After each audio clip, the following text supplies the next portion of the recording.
Students, today we shall study about solutions and the different types of solutions. So tell me, what are solutions?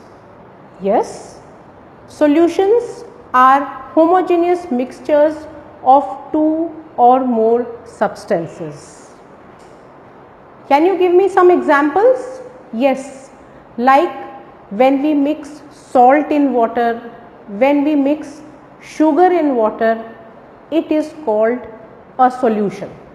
So we are going to study about solutions, the types of solutions and their characteristics today. So dear students, you know that each solution is made up of solute and solvent. Can you tell me what is solute? Yes, correct. The component that is present in lesser quantity is called as the solute, and the component that is present in greater quantity is called as the solution. So we are going to study about types of solutions today. Please remember, solutions are homogeneous mixtures of two or more substances, and the solutions have got solute and solvent. Solute is always present in lesser amount and the solvent is always present in greater amount. So let us study further, and let us now study the characteristics of solutions, the types and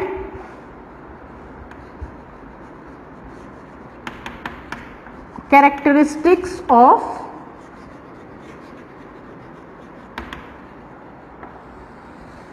solutions. So recall the simplest solution that you know. Yes, correct.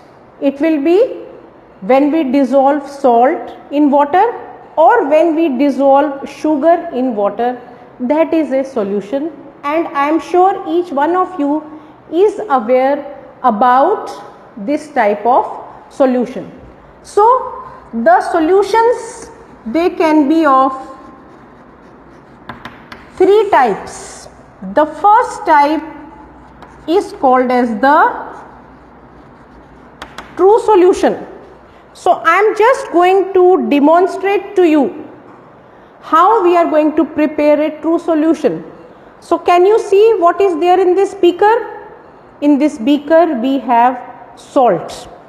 I am going to transfer this salt into another beaker, and then I will add some water, and then I will stir. So I am stirring, and see carefully.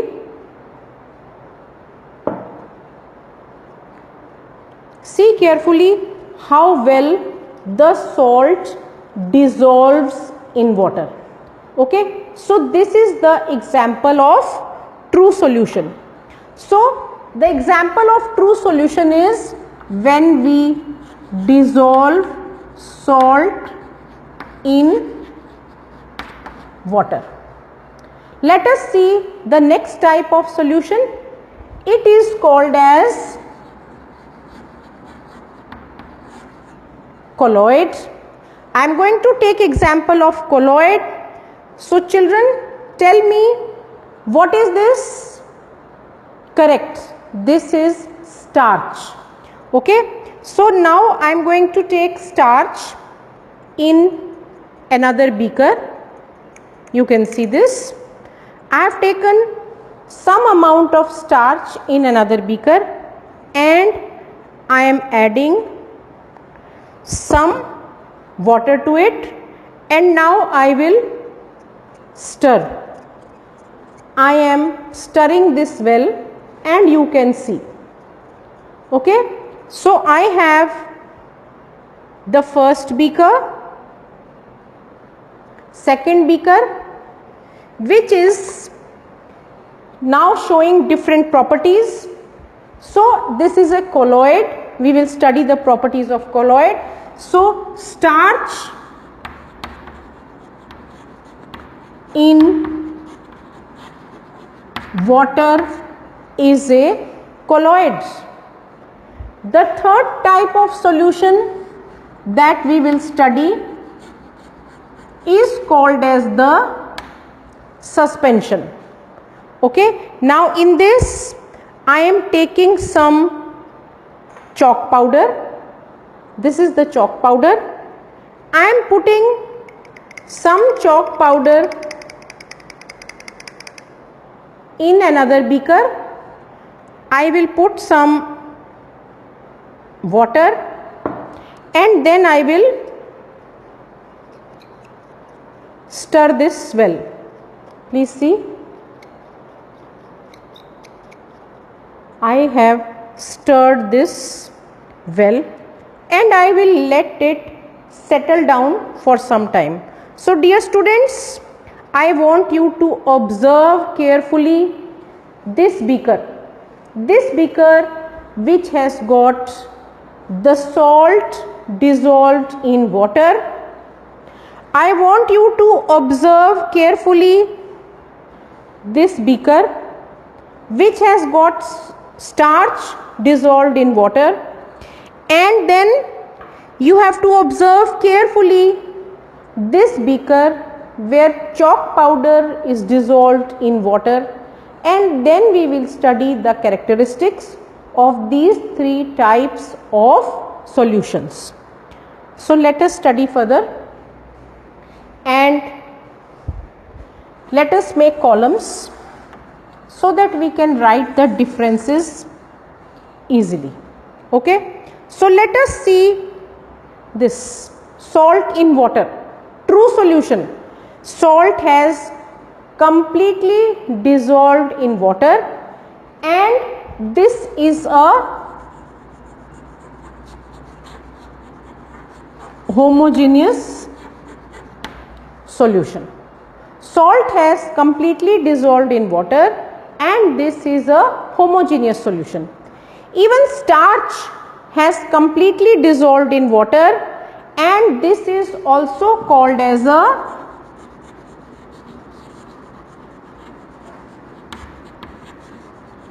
homogeneous solution. The solution of starch in water is a heterogeneous solution. Okay, and see this chalk powder in water. Now you can see the chalk powder has settled down.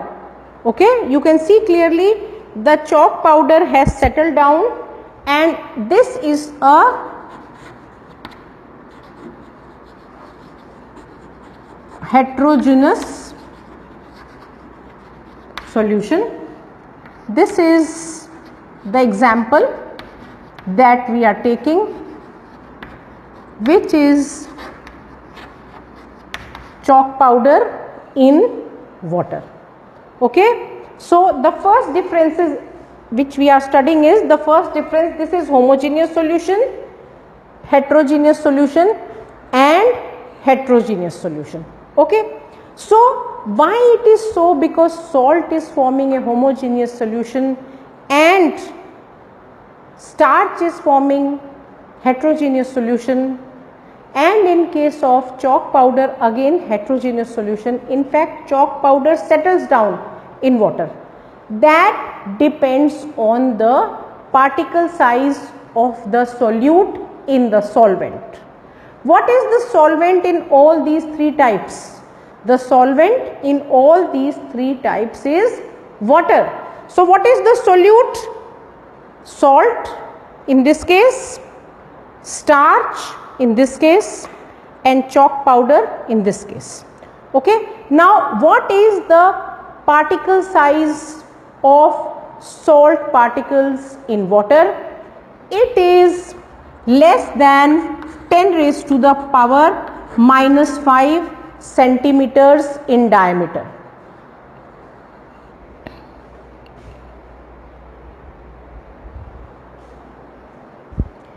The size is less than 10 raised to the power minus 7 centimeter in diameter.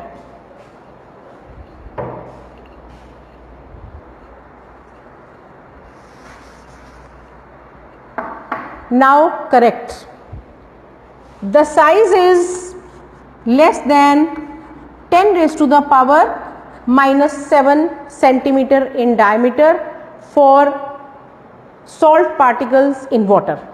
Now when we see about starch, the size of starch particles is between 10 raised to the power minus 5 centimeter and 10 raised to the power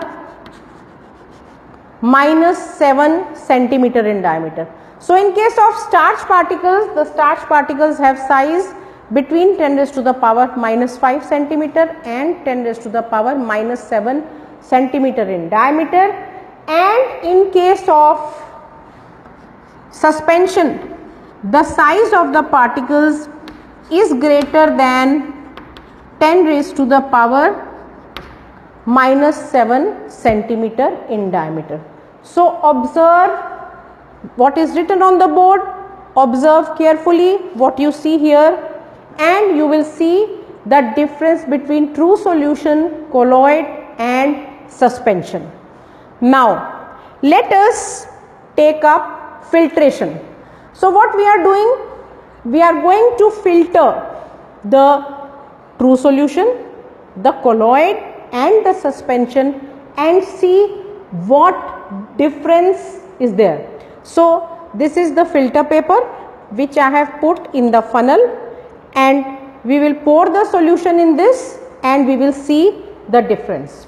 So see carefully children, I am taking this salt solution and I am pouring the salt solution here.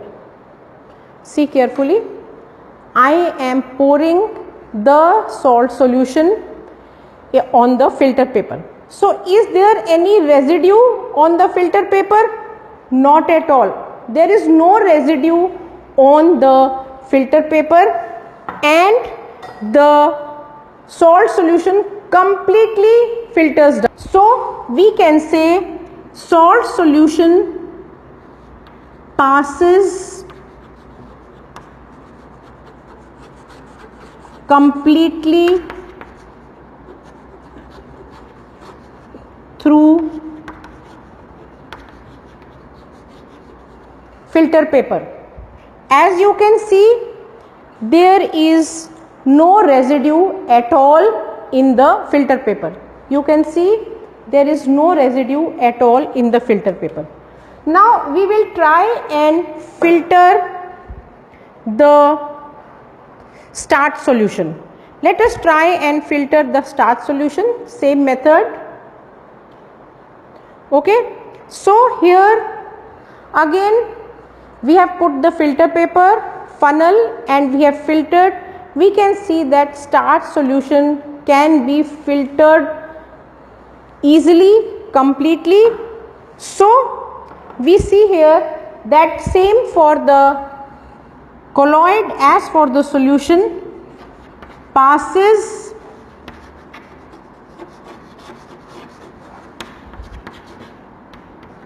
completely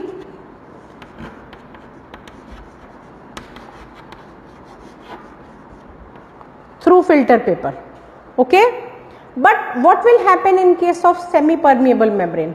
In case we have the semi-permeable membrane, then it will not pass through completely the semi-permeable membrane. So but if we have ordinary filter paper, both true solution and colloid, they will pass through completely when we are using ordinary filter paper. Now let us see for suspension, and this is the suspension that we have prepared. Now in this case, what did we dissolve in water? Can you tell me? We dissolved chalk powder in water, and I am going to stir this again, and after stirring I am going to filter. So I have filtered, and see what we are getting. Observe carefully. Observe carefully what you see here. You see droplets, drops of water coming down. Observe carefully. And you see inside the filter paper. Can you see inside the filter paper? What is there? Yes, tell me. Yes, this is chalk powder. Okay. So what happens here? The suspension does not pass through filter paper, because you have just seen that the chalk powder remains on the filter paper, okay, and it is only water that we see which filters down below, okay. So the true solution passes completely through filter paper, colloid passes completely through filter paper but does not pass through semi-permeable membrane, and suspension does not pass through the filter paper. Now again we will prepare this salt solution,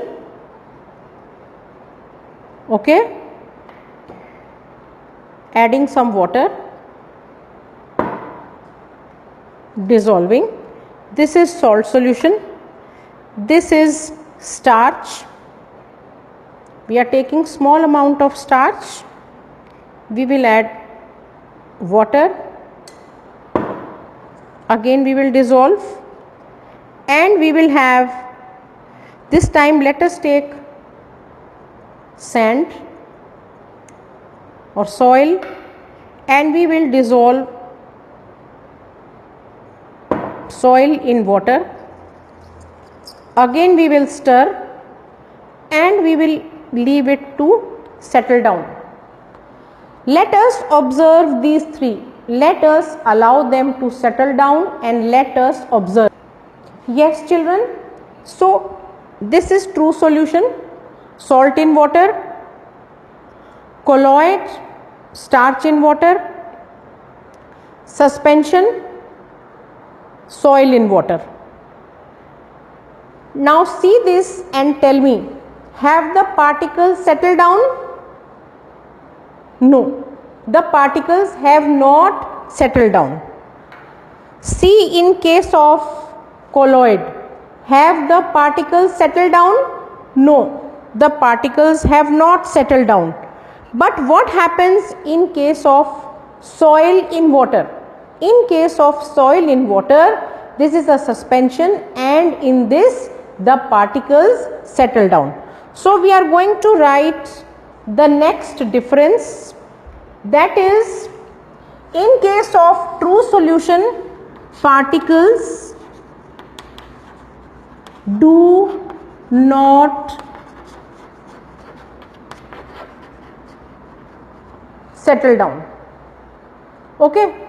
In case of colloid also, particles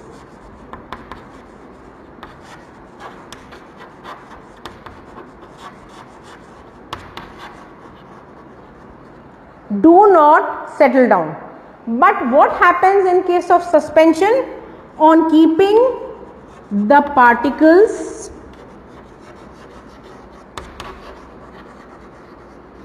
settle down. On keeping the particles settle down. So again a very important difference, particles of the solute, they don't settle down in true solution. Again in colloid, particles do not settle down, but in case of suspension, particles settle down, as you can see from the beakers, okay. Another difference that we have to observe is the Tyndall effect. Can you tell me what is Tyndall effect? Please tell. Yes, what is Tyndall effect? The Tyndall effect is scattering of light by the colloidal particles. Now in this case, Tyndall effect is not observed. There is no Tyndall effect. Particles do not settle down. Whereas in case of colloids, Tyndall effect is observed and particles settle down. In case of suspension also, Tyndall effect is observed. Yes, so Tyndall effect is not observed in case of true solution. Tyndall effect is observed in case of colloid, and Tyndall effect, that is scattering of light, is also observed in case of suspension. Now tell me one more difference. Are you able to see the particles? No, we are not able to see the particles, and even under the microscope we will not be able to see the particles of solute and solvents. Even in case of colloid, we will not be able to see the particles of solute and solvent, but we will be able to see only if we are using ultra microscope. The particles will not be visible to naked eye, the particles will not be visible in microscope, they will be only visible when we use the ultra microscope. Whereas in case of salt solution, can you see the particles? Please tell me if you can see the soil particles. Can you see? Yes, correct. You can see, yes. That means generally the particles of the suspension, they are visible to naked eye and they will also be visible under the microscope. Okay. So children, these are the differences between true solution, colloid and suspension. So we have taken one example, salt in water as true solution. What is another example of true solution? Tell me, what is this? Yes, this is sugar. This is the example, that is when we dissolve sugar particles in water. Are we able to see the sugar particles? No. We are not able to see the sugar particles, and the sugar particles dissolve completely, and the sugar particles, they will form a true solution. So I am just taking some sugar particles, I am adding some water, and now I am going to dissolve well and dissolve completely. So when I will dissolve well and I will dissolve completely, will we be able to see the sugar particles in water? No, we will not be able to see the sugar particles in water. They will be showing all the characteristics of the true solution, homogeneous solution, the size less than 10 raised to power minus 7 centimeter, the particle size of solute. The solute and solvent, they will pass completely through the filter paper and particles will not settle down on keeping, and most importantly, Tyndall effect is not observed in case of true solution. What is Tyndall effect? Scattering of lights, okay, and it is by the colloidal size particles. Now next example is colloid. We will just recapitulate. This is starch in water, which is a colloid. You can see it's a heterogeneous solution. The particle size is between 10 raised to the power minus 5 centimeter and 10 raised to the power minus 7 centimeter. It passes completely through filter paper.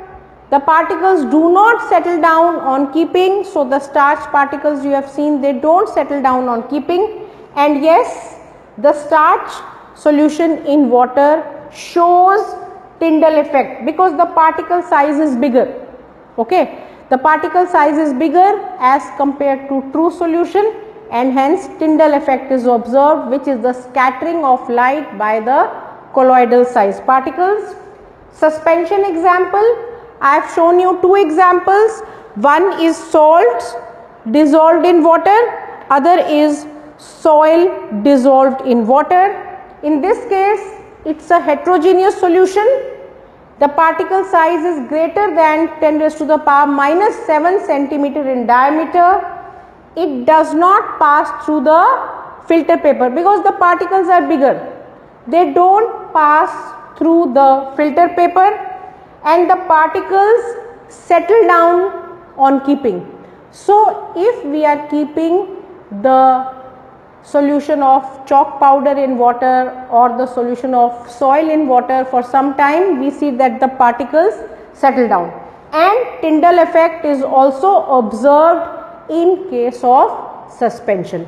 So, students, you have to see the differences well, you have to observe what we have demonstrated in the class today, and I hope the topic about types of solutions is well understood by you. Okay, now if we want to see the appearance, what type of appearance is there? This is transparent solution of salt in water or solution of sugar in water is completely transparent, whereas what happens in case of starch in water? Okay, when we see the solution of starch in water, it is translucent solution. And the third one, that is suspension, it becomes the opaque solution. So, when we will dissolve and stir and see, then it will become the opaque solution. So, in terms of appearance, this is transparent, this is translucent, and this one is called as opaque. So, you have to study these differences well. We can perform these simple experiment in the lab. So, we will go to the lab, we will perform the experiments and we will see how we are able to have differences between salt solution, between starch solution and between sugar solution. Okay. So, we will use the filter paper and we will see which of these we are able to filter through the filter paper conveniently. So, do remember that characteristics of solutions is very important. What type of questions you can get? You can get questions like describe the properties of true solution or describe the properties of colloid or describe the property of suspension, or yes, we can get question like distinguish between true solution, colloid and suspension. You have to write the differences between true solution, colloid and suspension. Or what type of question you can get? You can be given certain examples. For example, there are 5 solutions: salt in water, sugar in water, mud in water, starch in water, ferric hydroxide in water. You have to decide which of these is true solution, which of these is colloid and which of these is suspension. So, you have to study the topic very well in terms of examination point of view also. Thank you.